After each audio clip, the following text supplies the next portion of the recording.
Welcome back to my channel Jagruti Reddy కొత్త. ఈరోజు బ్రేక్ఫాస్ట్కి చపాతీ చేస్తున్నాను. మా మమ్మీకి డాడీకి ఇద్దరికి బయట ఫంక్షన్స్ మ్యారేజెస్ ఉన్నాయి. సో వాళ్ళిద్దరు బయటకు వెళ్ళారు. ఇంట్లో కుకింగ్ రెస్పాన్సిబిలిటీ మనదన్నమాట. ఫస్ట్ అయితే ఇప్పుడు బ్రేక్ఫాస్ట్ ఫినిష్ చేసి తిన్నాక మళ్ళీ వెంటనే లంచ్కి స్టార్ట్ చేసేయాలి. నాకైతే పిండి కలిపి ముద్దలు చేయడం వచ్చు, రోలింగ్ పిన్ తో చపాతీ చేయడం కూడా వచ్చు, కానీ కాల్చడం అయితే అసలు రాదు నాకు. మా మమ్మీ వాళ్ళు ఏమంటారంటే ఇవన్నీ చేయడం కన్నా కూడా చపాతీ కాల్చడమే ఈజీ అంట. వీడియో చూసే వాళ్ళలో ఎంత మందికి వంటలు అంటే ఇష్టం. నాకు వంటల పైన ఇంట్రెస్ట్ ఉంటది, కానీ చేస్తే అసలు ఫస్ట్ టైం కి అసలు సక్సెస్ రాదు. మోస్ట్లీ రీసెంట్ గా నేను మోమోస్ చేశాను. అది ఫస్ట్ టైమే ట్రై చేసా. బేసిక్ ఇంగ్రీడియంట్స్ మన ఇంట్లో ఉండే వాటితోనే అవైతే అవసరం వచ్చినాయి అసలు. అలానే ఈ మధ్య ఒకసారి భక్షాలు చేసా అండ్ మంచూరియా కూడా చేశాను. అవి కూడా బాగా వచ్చాయి. ఇక్కడ మన చపాతీస్ అయితే రెడీ అయిపోయినాయి. బ్రేక్ఫాస్ట్ అయ్యాక స్టాండ్ లో ఆల్రెడీ క్లీన్ చేసి పెట్టిన ప్లేట్స్ అవి ఉంటే అవన్నీ సర్దేసి ఇందాక తిన్నవి కూడా మొత్తం క్లీన్ చేసి పెట్టేశాను. నాకైతే పర్సనల్లీ కుకింగ్ కంటే కూడా ఆర్గనైజింగ్ బెటర్ అనిపిస్తుంది. బెటర్ అని కాదు కానీ ఈజీ. కొన్నిసార్లు క్లీనింగ్ అండ్ ఆర్గనైజింగ్ ఇవి చాలా పీస్ఫుల్ అని కూడా అనిపిస్తాయి నాకు. ఇంకా కుకింగ్ విషయానికి వస్తే ఆల్రెడీ బోల్డ్ అన్ని సార్లు ఫ్లాప్స్ అయినాయి కాబట్టి మేబీ ఇలా అనిపించవచ్చు. అయినా ఏం పర్లేదు, నెమ్మదిగా కొన్ని కొన్ని నేర్చుకొని, అంటే నార్మల్గా కాకుండా కొంచెం డిఫరెంట్ రెసిపీస్ ఏమైనా నేర్చుకొని నాకు మంచిగా అనిపిస్తే డెఫినెట్గా అప్లోడ్ చేస్తా. ఇంతకు అసలు నీకు చేసిన వంటలు ఫ్లాప్ అయినా ఏంటో చెప్పు అంటారా. ఒకటి బ్రింజల్ కర్రీ, అది నార్మల్ అనుకోవచ్చు, ఒక వంకాయ కూర వేయడం, కానీ నాకు అదే ఫ్లాప్. ఆ తర్వాత చెకోడీలు ట్రై చేసా ఒకసారి, అవి కూడా ఫ్లాప్. అండ్ అలానే ఒకసారి యూట్యూబ్లో గోధుమ పిండితో హెల్దీగా నూడిల్స్ చేసుకోవచ్చు అంటే వర్షం వస్తుంటే ఇంట్లో గోధుమ పిండి అయిపోతే అంబ్రిల్లా వేసుకొని షాప్ వరకు వెళ్ళి గోధుమ పిండి తెచ్చుకొని చేసా. అమ్మో అది ఇంకో దారుణం అసలు. అండ్ యు నో వాట్, మేము అది చేసిన తర్వాత no one dare to eat that. అంటే చేసిన మేము కూడా అసలు అది తినలేదు. But you know that's are always the best. మా మమ్మీ వాళ్ళు వద్దు అన్నా కూడా మా బాబాయ్ ట్రై చేశారు. ఈ దారుణాల గురించి పక్కన పెడితే ఇప్పుడైతే నేను బనానా స్మూతీ చేస్తున్నాను విత్ డ్రై ఫ్రూట్స్. ఇది డైలీ తాగితే లావ్ అవుతారు అని చెప్పారు. నేను కొన్ని మంత్స్ బ్యాక్ డైలీ తాగేదాన్ని అనమాట.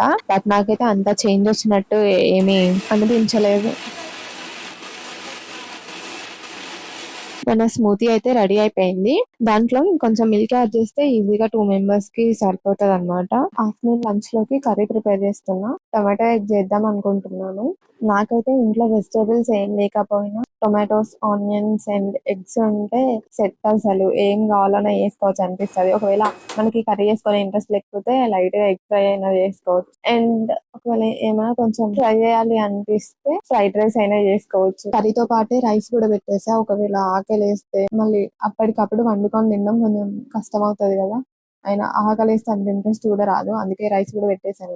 మీరు ఫస్ట్ టైం చేసిన రెసిపీ ఏంటో మీకు గుర్తుందా? అది సక్సెస్ అయిందా లేదా ఫ్లాప్ అయిందా? మీరు చేసిన అన్ని వంటలలో ఎన్ని సక్సెస్ అయ్యాయి, ఫ్లాప్ అయ్యాయి కుదిరితే కమెంట్స్ లో పెట్టండి. కర్రీస్ ఆర్ డిఫరెంట్ రెసిపీస్ గురించి పక్కన పెడితే నాకు స్టిల్ ఇప్పటికీ కూడా నేను చేసేది ఊరికే మాడిపోయేది ఏదన్నా ఉందంటే అది రైస్. ఎందుకో తెలీదు, నేను ఎప్పుడు రైస్ వండినా కూడా అది మాడిపోతూనే ఉంటది. ఎప్పుడు గురించో కాదు, ఈ రోజు కూడా నేను ఈ వీడియో రికార్డ్ చేసే రోజు రైస్ పెట్టాను. మన స్టవ్ లో బర్నర్స్ అవి 2 డిఫరెంట్ వస్తాయి కదా. ఒకటి లో ఫ్లేమ్ వస్తుంది, ఇంకొకటి హై ఫ్లేమ్ వస్తుంది కదా. నేను లో ఫ్లేమ్ దానిపైన కర్రీ చేస్తున్నా, హై ఫ్లేమ్ దానిపైన రైస్ పెట్టా. కలిపిన తర్వాత నాకు అసలు ఎప్పుడు గుర్తుండదు. ఫస్ట్ థింగ్ ఏంటంటే రైస్ పెట్టిన తర్వాత దాన్ని లో ఫ్లేమ్ లో పెట్టాలి అని చెప్పేది నాకు గుర్తుండదు. దట్టు నేను ఆ రోజు పెట్టిన అనుకుంటా, బట్ స్టిల్ అది మాడిపోయింది. నేను చాలాసేపు కిచెన్ లోనే ఉన్నా, కానీ తర్వాత హాల్ లో కొంచెం టెస్ట్ ఉంది, క్లీన్ చేద్దాము అని చెప్పి బయటకు వెళ్ళా. మళ్ళీ గుర్తొచ్చి లోపలికి వెళ్ళి చూసేలోపు అయిపోయింది ఇంకా దాని పని. సో అలా నా రైస్ అండ్ కర్రీ 2 అయిపోయాయి. టేస్ట్ ఎలా వచ్చిందో గెస్ట్ చేసి కమెంట్స్ లో చెప్పండి.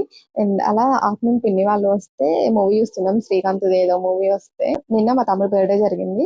మా పిన్ని వచ్చేటప్పుడు కేక్ తీసుకొని వచ్చింది అనమాట. అప్పుడే రైస్ తిన్నాం కదా, అప్పుడు తినలేదు. నెమ్మదిగా ఈవినింగ్ ఎప్పుడో తిన్నాం మమ్మీ వాళ్ళు వచ్చిన తర్వాత. మార్నింగ్ చేసిన స్మూతీ కూడా మళ్ళీ లంచ్ టైమ్ లో ఎందుకులే అని చెప్పి పక్కన పెట్టాము. అది కూడా ఫినిష్ చేసాము.